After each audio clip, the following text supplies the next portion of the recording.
Social media ব্যবহারে নিষেধাজ্ঞা তুলে নেওয়া সহ সরকারের দুর্নীতির বিরুদ্ধে তরুণ প্রজন্মের বিক্ষোভে উত্তাল নেপাল। বিক্ষোভ দমনে আইনশৃঙ্খলা বাহিনীর চালানো গুলিতে প্রাণ হারিয়েছে ১৯ জন। পুলিশের সঙ্গে কয়েক দফা সংঘর্ষের পর এক পর্যায়ে দেশটির পার্লামেন্ট ভবনে ঢুকে পড়ে বিক্ষুব্ধরা। পরিস্থিতি নিয়ন্ত্রণে সেনা মোতায়েন ছাড়াও কাঠমান্ডুতে জারি করা হয়েছে জরুরি অবস্থা। পরিস্থিতি বিবেচনায় হোটেলের ভেতরে অনুশীলন করছে বাংলাদেশ ফুটবল দল। বিস্তারিত অর্ণব প্রসাদের রিপোর্টে। তরুণ প্রজন্মের বিক্ষোভে রণক্ষেত্র নেপাল। ফেসবুক, হোয়াটসঅ্যাপ, এক্স সহ সোশ্যাল মিডিয়ায় আরোপিত সরকারি নিষেধাজ্ঞা বাতিল এবং প্রধানমন্ত্রী কেপি শর্মা ওলি সরকারের দুর্নীতির বিরুদ্ধে সোমবার দেশটির স্থানীয় সময় সকাল থেকে কাঠমান্ডুর রাস্তায় নামে জেনজি প্রজন্মের কয়েক হাজার তরুণ তরুণী।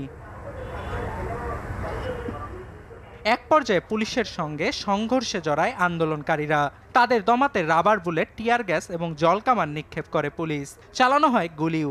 এতে প্রাণ ঝরেছে কয়েকজনের। পরিস্থিতি নিয়ন্ত্রণের বাইরে চলে গেলে রাজধানী কাঠমান্ডুর বিভিন্ন এলাকায় কারফিউ জারি করে প্রশাসন।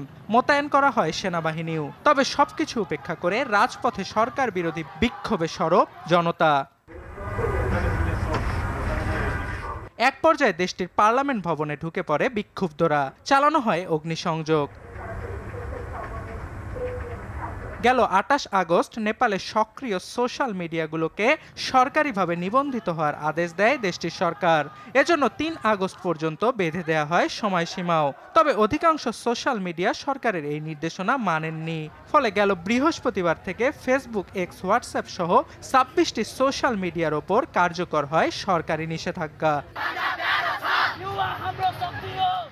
অর্ণব প্রসাদ, RTV।